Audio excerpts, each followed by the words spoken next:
When it's all said and done, would you say the degradation of relationships is because women's mass betrayal of average men? Good question, man. Very good. So is it the degradation? So is it because of women's betrayal? I love that word. Betrayal. There's no small betrayals of average men. So are they betraying average men? Like, they're only betraying average men if there's this presumption that they should have some social contract with average guys. We say this all the time. Average, and this is true. Average women do not want to get with average men. Is that a betrayal? It would only be a betrayal if there was some sort of social contract that said average women need, by law, are obligated to get with average men. It's not a betrayal. But it is a problem. Don't get me wrong. I like the terminology. You know, words mean things, especially in this class.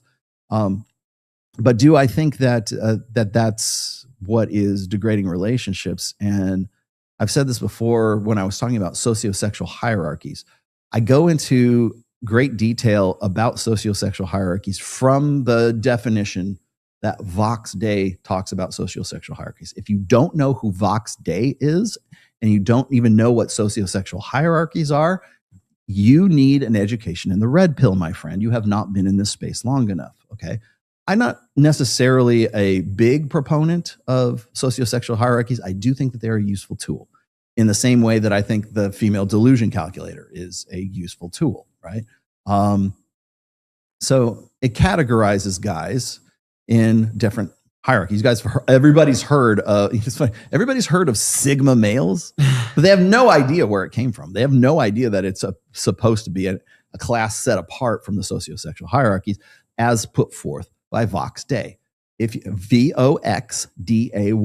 If you go and you look up sociosexual hierarchies, Vox Day, and you search for that on YouTube, you'll get a series of videos where he goes into very great detail. If you don't want to do that, read my book on, read the Rational Male Reignite, because there's a whole dedicated chapter to that, because it needs to be explained for people, especially when people want to call themselves Sigma male. If you're calling yourself a Sigma male, you're not a Sigma male.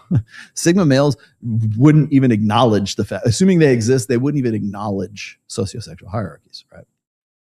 But that said, the thing is the delta male in that sociosexual hierarchy is exactly what you're talking about. It's the average guy. So there's alpha males, and those guys are sort of the leaders of men. Those are guys that are naturally sort of like, men are magnetically drawn to women want to fuck. Like, he's the guy that other men want to be and other women want to fuck, right? He's Maverick from Top Gun, right? He is Tom Cruise in Maverick in Top Gun. That is the alpha male archetype, right?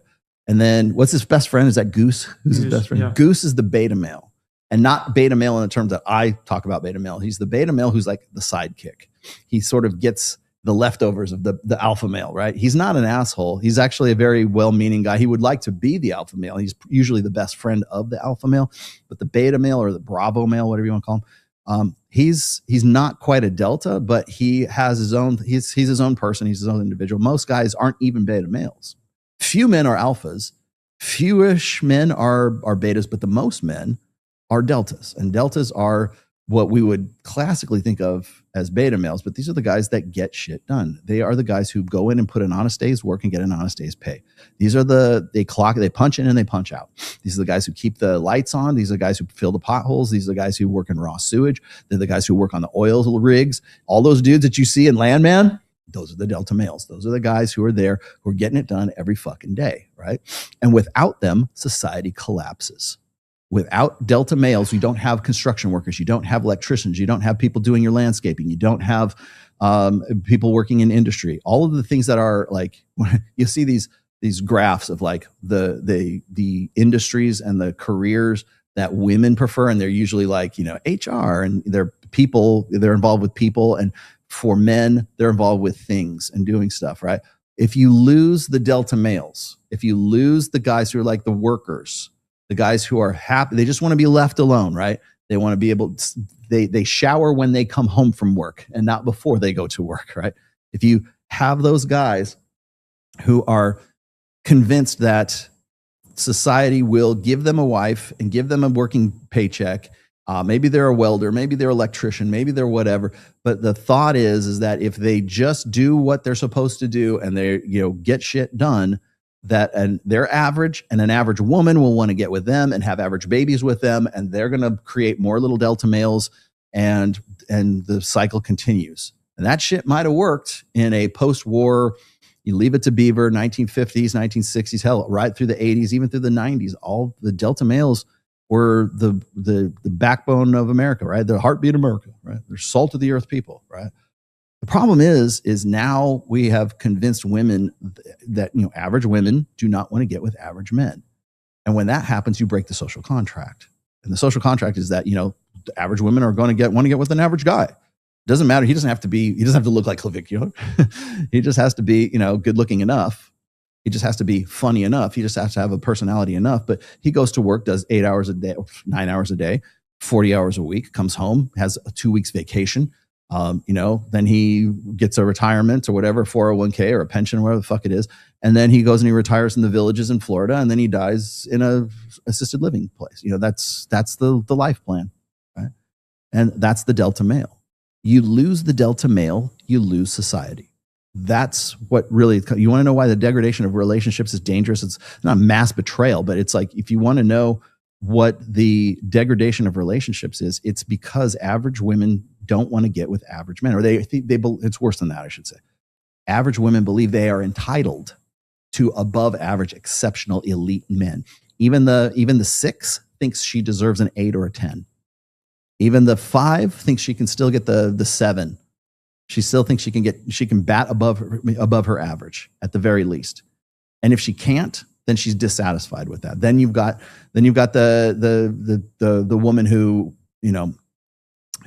breaks up with the boyfriend after that's the classic divorce scenario. Breaks up with the guy because he's boring, he's not happy, he's not exciting. Not as exciting as the guys that she as Peter Steele was. God, I would hate to be that dude, man. The guy who kind of looked like Peter Steele, and it's like, it's like those are the kind of women who will, like that woman, she'll name her firstborn son Peter. Not you, not like Joe or Jim or whoever. She'll name her firstborn son Peter. Why? Well, I just like the name. Get the fuck out of here. And then her girlfriends, she'll be drunk one night, and her girlfriends or her sister will go, "Hey, wasn't Peter the boyfriend you had in college? Or isn't that the guy from Typo Negative you banged back in the day?" Oh, shh. Keep it down.